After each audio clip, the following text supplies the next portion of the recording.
बीच पाकिस्तान के पूर्व प्रधानमंत्री और पीटीआई प्रमुख इमरान खान को फिर से गिरफ्तार होने का डर सताने लगा। उन्होंने आरोप लगाया कि पाकिस्तान की सेना और शहबाज शरीफ सरकार ने मिलकर बड़ी साजिश की, जिसमें फंसाकर उन्हें फिर से गिरफ्तार करने की प्लानिंग की जा रही है। उन्होंने आशंका जताई कि इस्लामाबाद में पेशी के दौरान उन्हें फिर से गिरफ्तार किया जा सकता है। इमरान ने यह डर पीएम शहबाज शरीफ के दंगाइयों के खिलाफ एक्शन लेने वाले बयान के ठीक एक दिन बाद जताया। कोई भी कानून के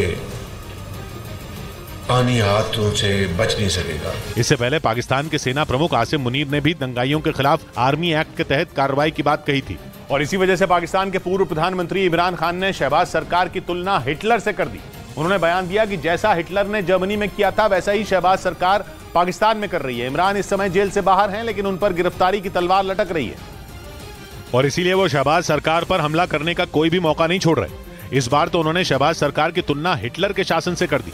उन्होंने एक तस्वीर शेयर की और लिखा कि जैसे हिटलर ने अपने विरोधियों को कुचलने के लिए आगजनी का इस्तेमाल किया था, आज वैसा ही पाकिस्तान में भी हो रहा है।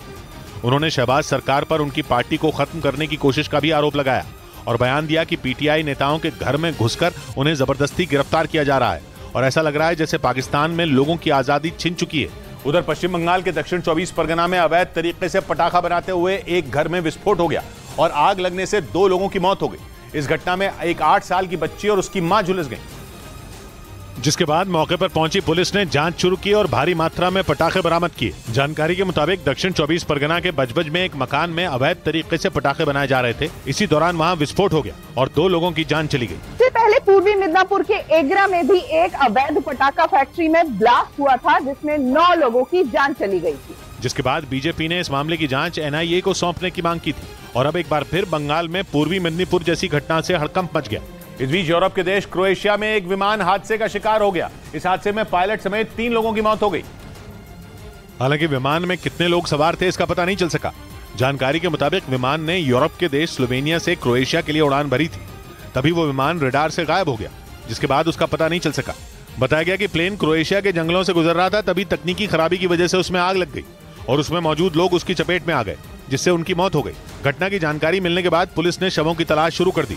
इधर कर्नाटक में नई सरकार बनते ही कांग्रेस कार्यकर्ताओं ने कर्नाटक विधानसभा का शुद्धिकरण किया। उन्होंने गौमूत्र डालकर पूरे विधानसभा परिसर को साफ किया।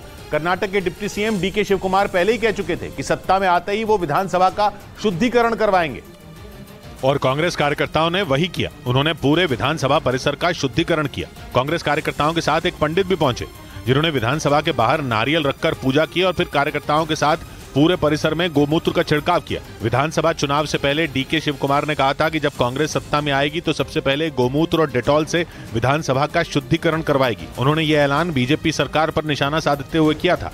उधर ऑस्ट्रेलिया में प्रधानमंत्री का जोरदार स्वागत हुआ। वहां सिडनी में उनसे मिलने के लिए भीड़ उमड़ पड़ी। जापान से शुरू हुई प्रधानमंत्री की यात्रा का ऑस्ट्रेलिया आखिरी पड़ाव है, जहां उनके कदम पड़ते ही लोग खुश हो गए। महिलाएं, बच्चे और पुरुष तिरंगा लेकर उनसे मिलने पहुंचे। लोगों का प्यार देखकर प्रधानमंत्री भी दिल खोलकर उनसे मिले। बच्चों पर तो उन्होंने खूब प्यार लौटाया। ऑस्ट्रेलिया के सिडनी में रहने वाले भारतीय मूल के लोगों ने उम्मीद जताई कि प्रधानमंत्री आगे भी इसी तरह भारत के लिए काम करते रहेंगे। I want him to keep going and win the next elections. Australia में प्रधानमंत्री वहां के पीएम से मिलेंगे। इसके अलावा वो व्यापारिक बैठकों और अन्य कार्यक्रमों में भी शामिल होंगे।